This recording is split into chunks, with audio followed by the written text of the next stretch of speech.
While the NFL has capped off their season, the NBA is just heating up, and with the trading deadlines, which teams do y'all think came out on top with the trades? Lakers. The Lakers? Lakers for sure. Lakers for sure.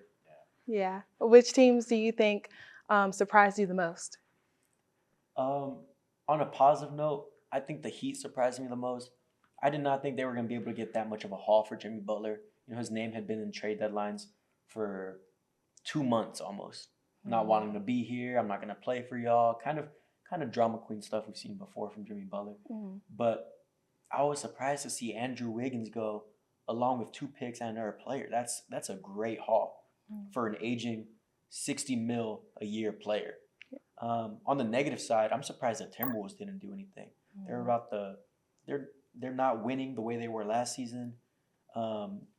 They're, I'm pretty sure, in the second apron, and they didn't make a move. They didn't make a move to free up salary or to get better. So I don't really know what the Timberwolves are trying to do. I think they definitely need to do something if they wanted to contend with Anthony Edwards, which they should be doing, and they didn't do it.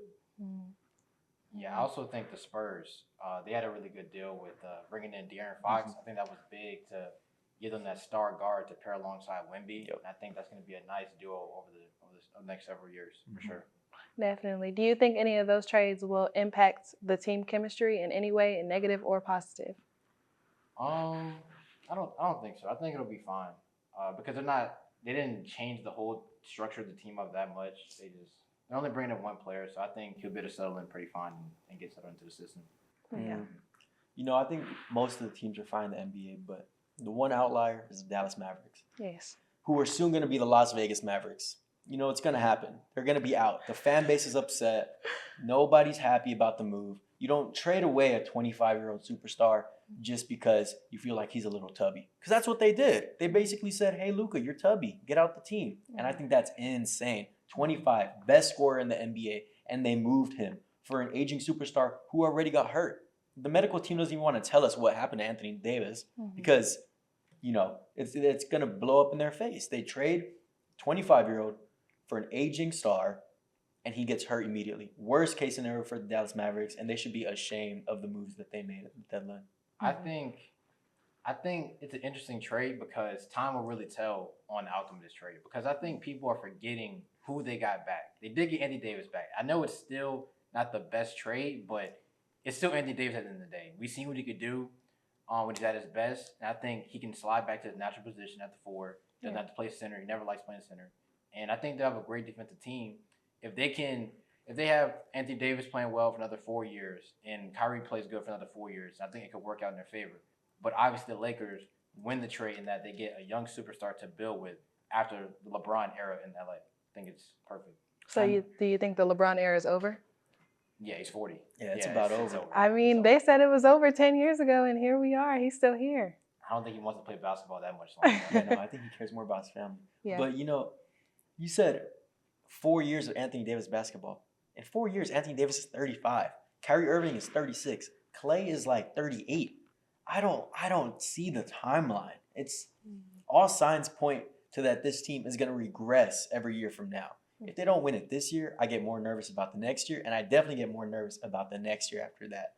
I really don't see it. A lot of fans don't see it. But if the Dallas Mavericks were to win it all, this might be the biggest shock in NBA history. We've never seen something like this, and if it turned out in the favor of what they hope, it would be insane, honestly. I think they have about a 2 to 3 year window to really make something happen because I think they're not at an age, they're like early 30s. And in NBA, where we've seen people have been good into their late 30s. Now, I'm not saying that Anthony Davis or Kyrie are going to be that. We don't know that for sure. But I do think just based on what they've done over their career, they're talented.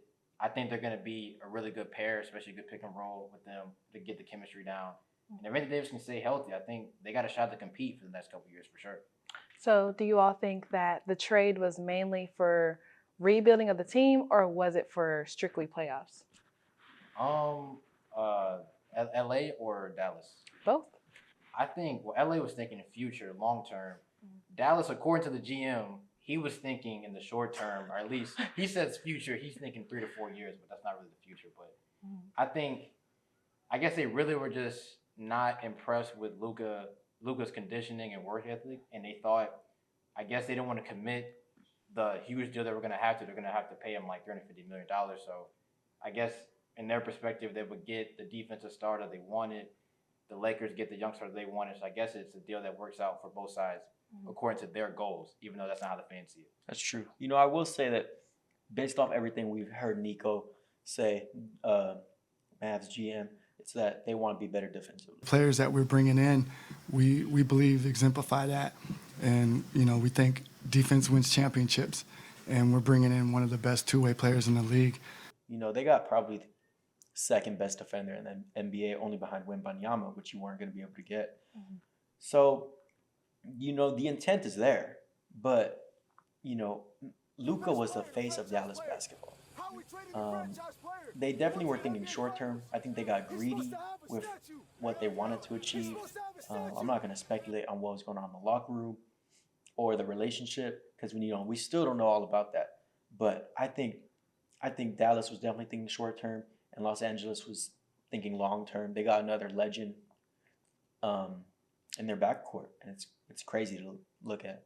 Yeah. I think the worst part about this trade was that they kept it secret because I think had they opened it up and said Luka's available, I think they could have got maybe even an even better deal that would help them long term and in the short term. I think only doing it with the Lakers was kind of it was a weird move for sure. But I guess the relationship between Nico Harrison and Rob Pelinka, I guess that's why he trusted him to do the deal. What were some trades that y'all expected to happen but didn't happen before the deadline? What I was expecting to happen was Cam Johnson from the Nets. You know, he's a bucket over there in Brooklyn, but they're like an 11 seed. They don't really see it. Doesn't really seem like playoffs are in their future. And, you know, with a draft like with Cooper Flag coming up, you want to have a high draft pick. So to not see him get moved for anything, not a single draft pick, it's kind of crazy to me.